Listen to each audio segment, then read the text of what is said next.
Hey everyone, we're back to read some more from Wonder. Today we are picking up on page 214. Augie is still our narrator, and our chapter is titled Hearing Brightly. How can I describe what I heard when the doctor turned on my hearing aids, or what I didn't hear? It's too hard to think of words. The ocean just wasn't living inside my head anymore. It was gone. I could hear sounds like shiny lights in my brain. It was like when you're in a room where one of the light bulbs on the ceiling isn't working, but you don't realize how dark it is until someone changes the light bulb, and then you're like, whoa, it's so bright in here. I don't know if there's a word that means the same as bright in terms of hearing, but I wish I knew one because my ears were hearing brightly now. How does it sound, Augie? Said the ear doctor. Can you hear me okay, buddy? I looked at him and smiled, but I didn't answer. Sweetie, do you hear anything different? Said Mom. You don't have to shout, Mom, I nodded happily. Are you hearing better? Asked the ear doctor. I don't hear that noise anymore, I answered. It's so quiet in my ears. The white noise is gone, he said, nodding. He looked at me and winked. I told you you'd like what you heard, August. He made more adjustments on the left hearing aid. Does it sound very different, love? Mom asked. Yeah, I nodded. It sounds lighter. That's because you have bionic hearing now, buddy, said the ear doctor, adjusting the right side. Now, touch here. He put my hand behind the hearing aid. Do you feel that? That's the volume.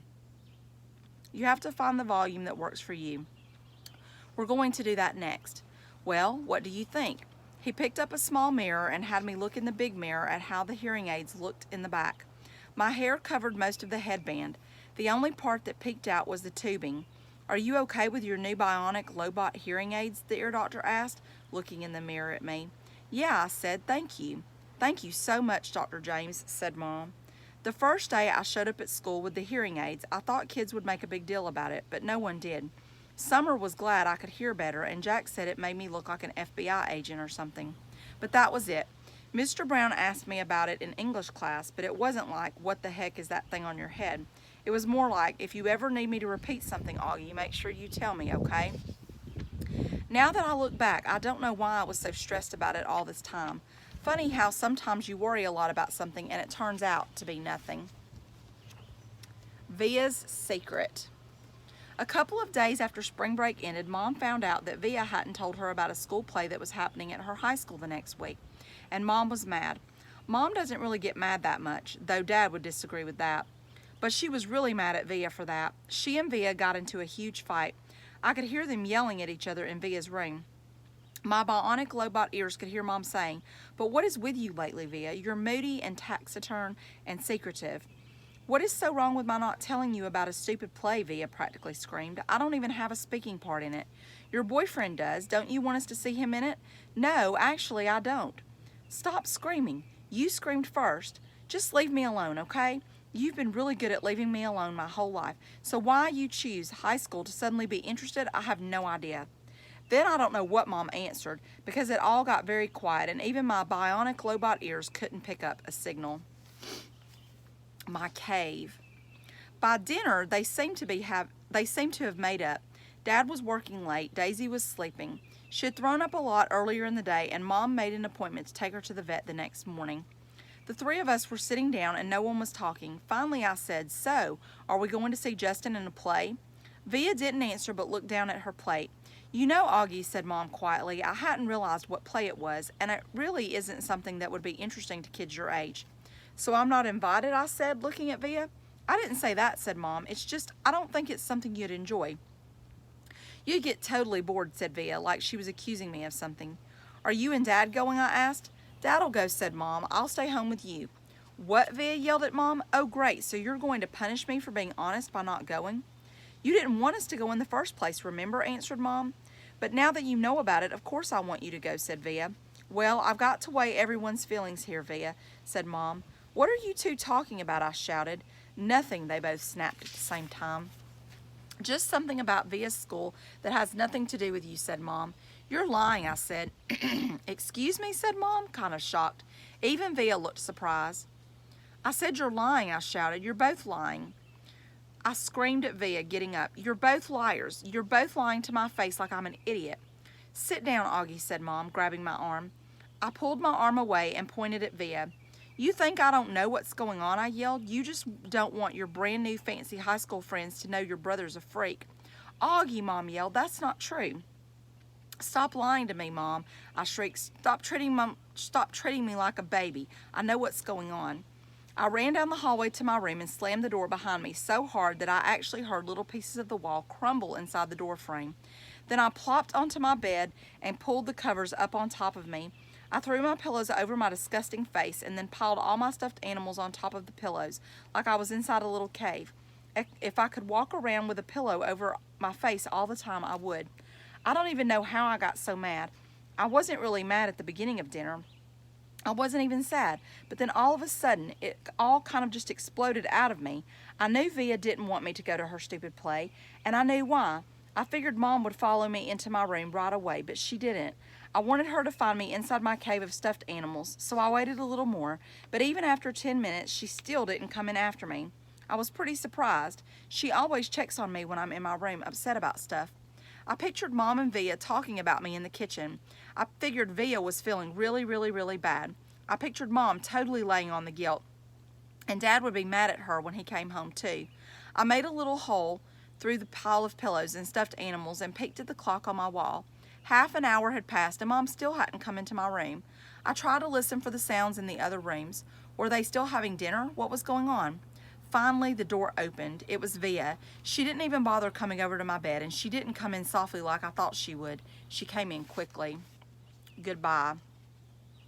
Augie, said Via, come quick. Mom needs to talk to you.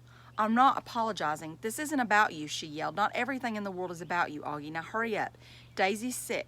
Mom's taking her to the emergency vet. Come say goodbye. I pushed the pillows off my face and looked up at her. That's when I saw she was crying. What do you mean goodbye? Come on, she said, holding out her hand. I took her hand and followed her down the hall to the kitchen. Daisy was lying down sideways on the floor with her legs straight out in front of her. She was panting a lot like she'd been running in the park. Mom was kneeling beside her, stroking the top of her head. What happened? I asked. She just started whimpering all of a sudden, said Via, kneeling down next to Mom. I looked down at Mom, who was crying too. I'm taking her to the animal hospital downtown, she said. The taxi's coming to pick me up. The vet'll make her better, right? I said. Mom looked at me. I hope so, honey, she said quietly, but I honestly don't know. Of course he will, I said. Daisy's been sick a lot lately, Augie, and she's old. But they can fix her, I said, looking at Via to agree with me, but Via wouldn't look up at me. Mom's lips were trembling. I think it might be time we say goodbye to Daisy, Augie. I'm sorry. No, I said. We don't want her to suffer, Augie, she said. The phone rang. Via picked it up and said, okay, thanks, and then hung up. The taxi's outside, she said, wiping her tears with the backs of her hands. Okay, Augie, open the door for me, sweetie, said Mom, picking Daisy up very gently like she had a huge, droopy baby. Please, no, Mommy, I cried, putting myself in front of the door. Honey, please, said Mom, she's very heavy. What about Daddy? I cried. He's meeting me at the hospital, Mom said. He doesn't want Daisy to suffer, Augie. Via moved me away from the door and held it open for Mom. My cell phone's on if you need anything, Mom said to Via. Can you cover her with a blanket? Via nodded, but she was crying hysterically now. Say goodbye to Daisy, kids, Mom said, tears streaming down her face. I love you, Daisy, Via said, kissing Daisy on the nose. I love you so much. Bye, little girlie, I whispered into Daisy's ear. I love you. Mom carried Daisy down the stoop. The taxi driver had opened the back door and we watched her get in. Just before she closed the door, Mom looked up at us standing by the entrance to the building and she gave us a little wave. I don't think I've ever seen her look sadder. I love you, Mommy, said Via. I love you, Mommy, I said. I'm sorry, Mommy. Mom blew a kiss to us and closed the door. We watched the car leave and then Via closed the door. She looked at me a second and then she hugged me very, very tight while we both cried a million tears. Daisy's toys. Justin came over about a half an hour later. He gave me a big hug and said, sorry, Augie. We all sat down in the living room not saying anything. For some reason, Via and I had taken all of Daisy's toys from around the house and had put them in a pile on the coffee table. Now we just stared at the pile. She really is the greatest dog in the world, said Via. I know, said Justin, rubbing Via's back. She just started whimpering, like all of a sudden, I said. Via nodded. Like 2 seconds after you left the table, she said. Mom was going to go after you, but Daisy just started like whimpering. Like how? I said. Just whimpering. I don't know, said Via. Like howling? I asked. Augie, like whimpering, she answered impatiently. She just started moaning like something was really hurting her, and she was panting like crazy. Then she just kind of plopped down, and Mom went over and tried to pick her up, and whatever she was obviously hurting, she bit Mom. What? I said. When Mom tried to touch her stomach, Daisy bit her hand, Vi explained. Daisy never bites anybody, I answered. She wasn't herself, said Justin. She was obviously in pain. Daddy was right, said Via. We shouldn't have let her get this bad. What do you mean? I said. He knew she was sick. Augie, Mom's taken her to the vet like 3 times in the last 2 months. She's been throwing up left and right. Haven't you noticed? But I didn't know she was sick. Via didn't say anything, but she put her arm around my shoulders and pulled me closer to her. I started to cry again. I'm sorry, Augie, she said softly. I'm really sorry about everything, okay? You forgive me? You know how much I love you, right? I nodded. Somehow that fight didn't matter much now. Was Mommy bleeding? I asked. It was just a nip, said Via, right there. She pointed to the bottom of her thumb to show me exactly where Daisy had bitten Mom. Did it hurt her? Mommy's okay, Augie. She's fine. Mom and Dad came home 2 hours later. We knew the second they opened the door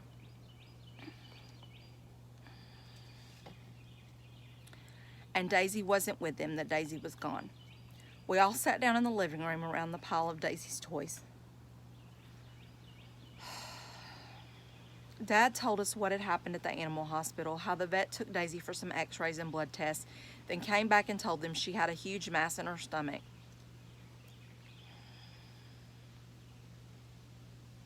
She was having trouble breathing. Mom and Dad didn't want her to suffer, so Daddy picked her up in his arms, like he always liked to do, with her legs straight up in the air, and he and Mom kissed her goodbye over and over again.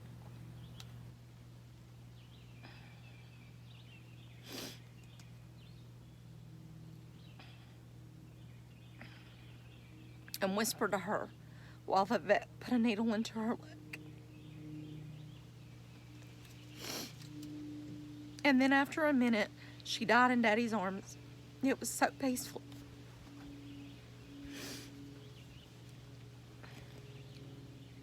Daddy said she wasn't in any pain at all.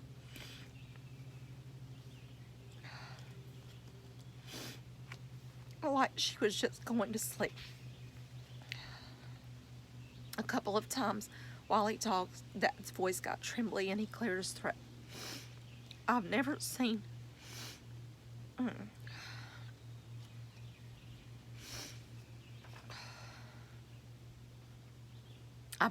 Dad cry before, but I saw him cry tonight. I had gone into Mom and Dad's bedroom looking for Mom to put me to bed, but saw Dad sitting on the edge of the bed, taking off his socks. His back was to the door, so he didn't know I was there.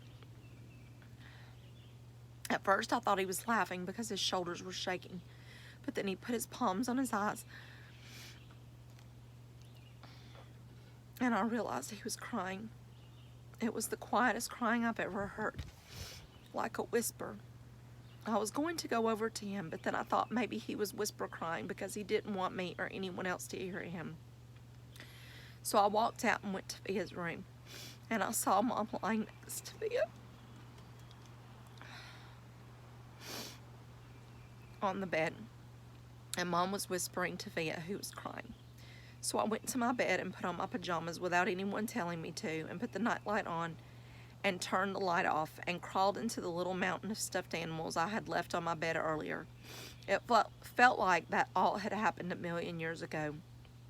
I took my hearing aids off and put them on the night table and pulled the covers up to my ears and imagined Daisy snuggling with me, her big wet tongue licking my face all over like it was her favorite face in the world.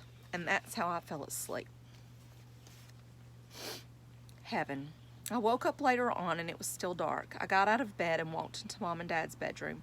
Mommy, I whispered. It was completely dark, so I couldn't see her open her eyes. Mommy, you okay, honey? She said groggily. Can I sleep with you?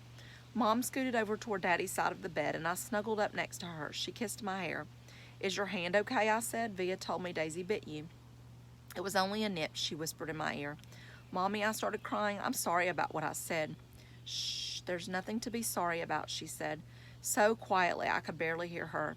She was rubbing the side of her face against my face. Is Via ashamed of me? I said. No, honey, no. You know she's not.